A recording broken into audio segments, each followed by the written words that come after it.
उनका पुत्र दर्शन करे। आज बेशक वो दोनों यहां नहीं है, मगर जब मैं गांव गांव में जाती हूं और अपने बड़े बुजुर्गों को देखती हूं और वो जब मेरे सर पे हाथ रखते हैं तो मैं जानती हूं चौधरी बंसीलाल और सुरेंद्र सिंह मौजूद हैं। अपने आप को बड़ा कहने से कोई बड़ा नहीं बनता और अपने आप को वारिस कहने से कोई वारिस नहीं बनता।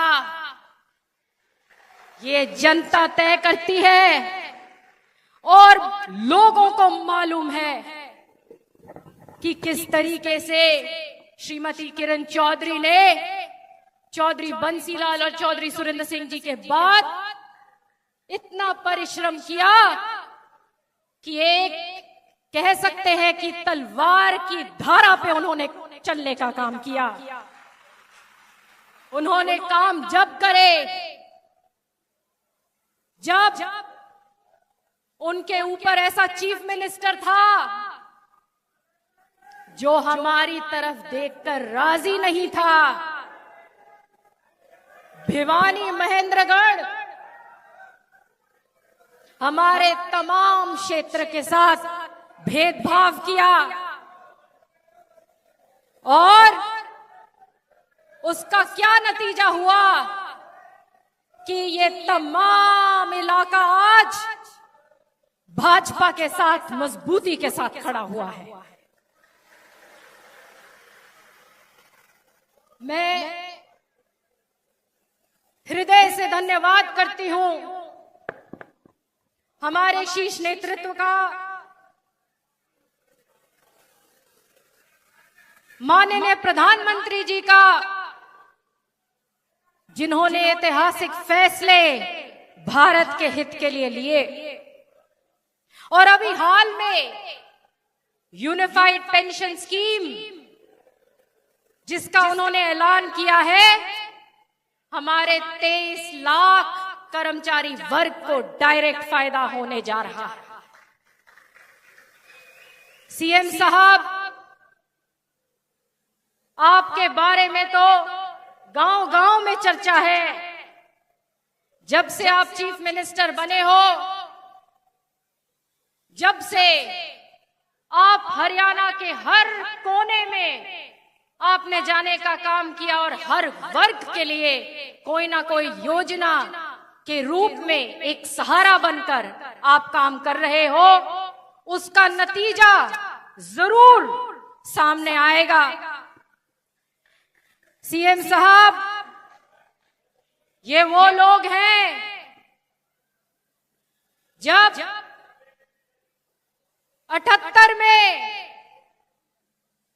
चौधरी सुरेंद्र सिंह ने इमरजेंसी के टाइम उन्होंने चुनाव लड़ा था इंडिपेंडेंट, तो ये वो लोग हैं, ये वो हल्का है जिसने चौधरी सुरेंद्र सिंह जी को जिताया था। ये वो हल्का है जब कांग्रेस पार्टी ने चौधरी बंसीलाल का कद नीचा दिखाने की कोशिश करी। बड़ी परिश्रम और मेहनत के साथ चौधरी बंसीलाल और सुरेंद्र सिंह जी ने हरियाणा विकास पार्टी बनाई। किसी पत्रकार भाई ने मेरे से पूछा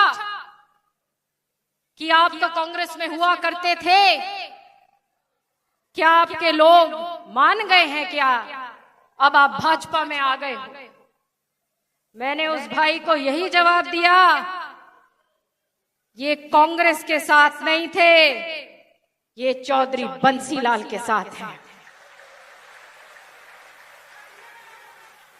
मैं शीर्ष नेतृत्व का धन्यवाद करती हूं कि श्रीमती किरण चौधरी जी को उन्होंने राज्यसभा मेंबर ऑफ पार्लियामेंट भेजने का काम किया है और मुझे मालूम है कि अब तो शाम भिवानी, महेंद्रगढ़ और तमाम हरियाणा की आवाज और भी बुलंदी के साथ पार्लियामेंट में गूंजेगी।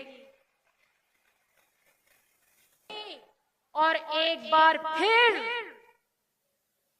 वो राजनीति जीवित रखने का काम ये हल्का करेगा। और ये ही नहीं, मुझे पूरा विश्वास है कि हमारी 9 की 9 सीट जो लोकसभा इस क्षेत्र में पड़ती हैं, 9 की 9 में भाजपा जीतने जा रही है। और इन कांग्रेसियों को भी पता चल जाएगा, जो हिसाब की बात करते हैं। भिवानी जिला तो तैयार बैठा है हिसाब लेने कि कहां थी वो सड़क, कहां था वो हॉस्पिटल, जब श्रुति ने हमारी मशीन सेंटर से कह के सिविल हॉस्पिटल में रखवाई और वो भी उठा के दूसरे जिले में आप ले गए, तो हिसाब जरूर होगा और हिसाब यहाँ की जनता मांगेगी। मैं ज्यादा ना कहते हुए, क्योंकि मुझे पता है सीएम साहब को आगे कालका भी जाना है, मैं आपके आशीर्वाद के इंतजार में थी। बहुत बहुत धन्यवाद सीएम साहब, आपके पीछे ये तमाम हल्का, ये तमाम जिला मजबूती के साथ खड़ा हुआ है। बहुत बहुत धन्यवाद।